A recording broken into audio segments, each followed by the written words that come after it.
Exorbitance. I'm James, I play drums. Devin, I play guitar. I'm Andrew, I play guitar. Mostly we use Facebook and Bandcamp. Yeah. I mean, we have a Twitter and YouTube, but the YouTube we just occasionally post like live videos. Twitter, just update on shows. As for Facebook, we use it mostly to keep our fans connected and updated, and we usually redirect them to the Bandcamp to like download and listen to our music. Sometimes we just post random funny thoughts pertaining to what we're doing, because even though we all we're in a band together, we always do like random things together as well. Like Andrew and I live together, we all hang out often.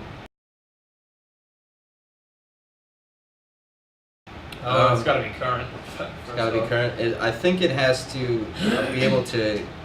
I guess the word is self-contained. Like have all your music, all your updates, all your videos, bios, all that type of stuff, so that you don't need to be directed anywhere else. But all our social media sites are connected anyway, so. Yeah, it's got to be linked up. And I think also what makes for a good website is having a fantastic designer, such as our bass player, Chris.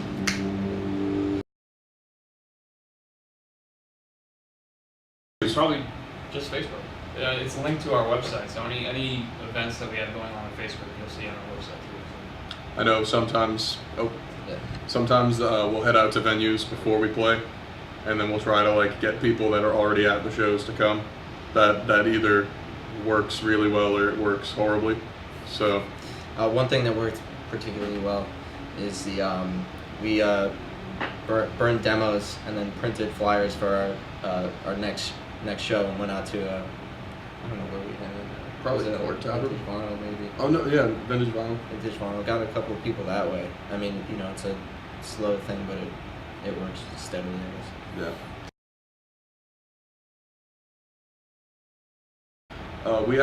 You can buy all of our music on our Bandcamp, exorbitance.bandcamp.com.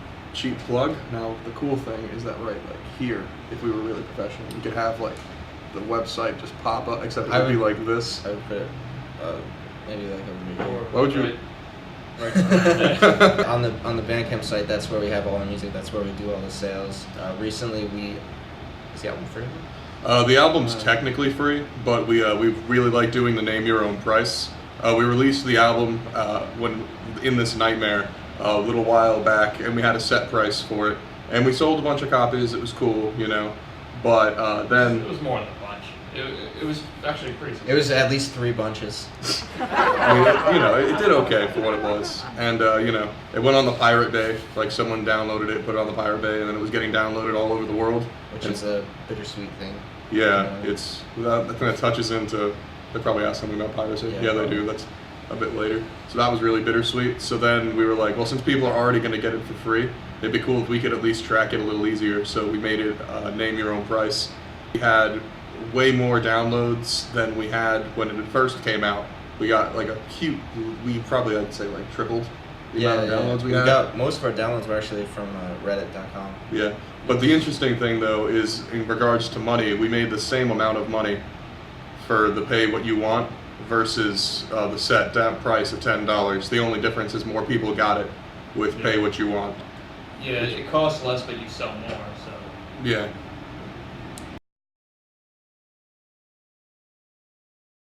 Most of the money we've made has been on t-shirts in particular.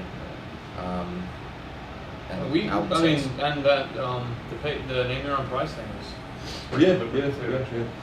But merch is great because it's the fastest way to make back money. We put in $400 into shirts, and within a month that'll be recouped easy, and then it's all. That's not even particular to us either. Most bands make more money off the merch than albums. It's expensive to make albums. Yeah, Periphery actually refer to themselves as a t-shirt company that makes music. Yeah. That's pretty cool. Yeah. In our particular case, our album was pirated a couple months after we released the digital download, and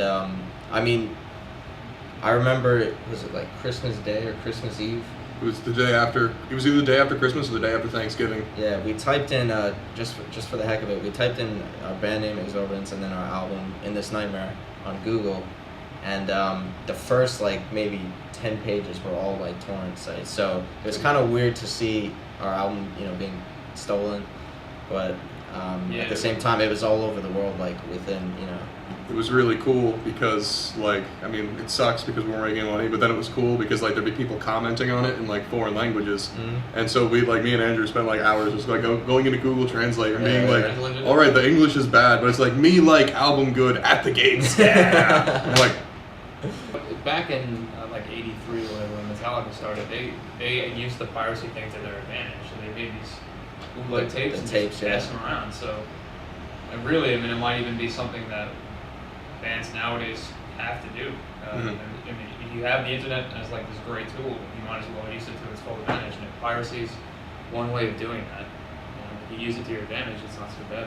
It's interesting though because now people are, because of the ease of streaming sites, like people are starting to like criticize like people who pirate without like paying for anything. Yeah. Like, because 5 years ago, if you went on the internet and you were like, "Man, get into the camera." Go on. Like 5 years ago, if you went online and you were like, piracy is hurting artists, you would have just been like flamed really hard and banned and criticized. But now, since it's so much easier just to like stream something and pay for it, like people are starting to be like, no, you're actually just hurting artists. Like you're sticking it to that label. They're still making money. The artist has to work like 3 jobs now. Yeah. Well, I mean, back in the day, there were a lot more big labels. I think at most there were like 7 really, really large labels that were running everything. And over time, we reduced the amount. But you have to think of why we have less labels, and it's because less major labels, and it's mostly because they refuse to adapt to like changing business models. They wouldn't make necessary cuts. They weren't being realistic with their budgets. They were just, so the stupid ones died at the end of the day. And to me, the only like good reason you would want to work with like a major label is tour support, promotion, album funding, and like just marketing. But nowadays, there's so many indie labels that, all you really, really need if you want to try and make it is tour support and marketing. You can self-fund your own albums. That's what we've done.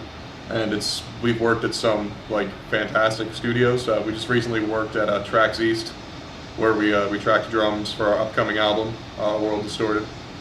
And that's going to be cool. And Symphony X, Black Dahlia Murder, Mastodon.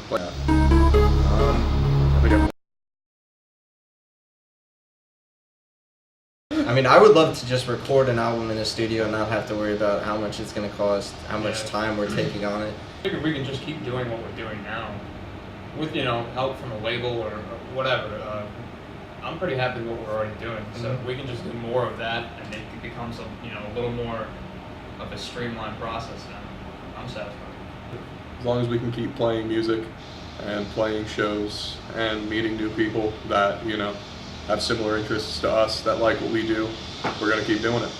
So. And when we were starting out, I mean, kind of just wanted to play music, just play shows.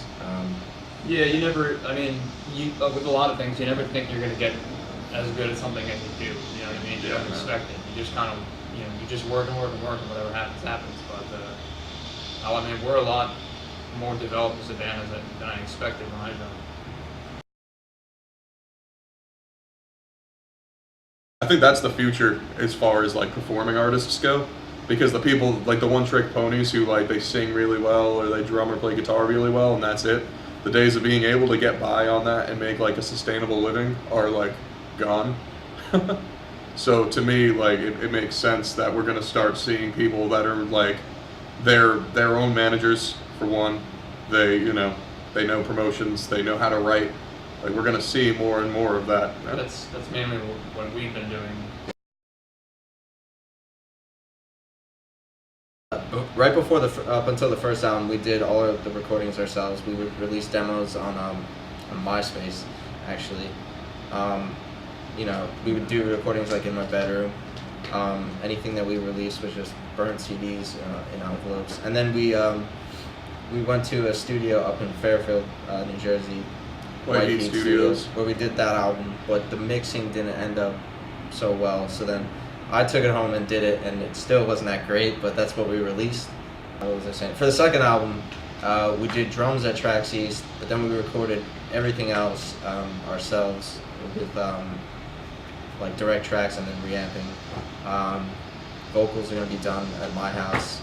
And then we're going back to Backroom Studios in June for mixing.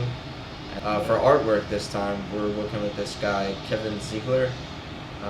Tribal Cult Design? Tribal Cult Designs, yeah. I think musically we're going to want to pretty much stick with doing most of it ourselves.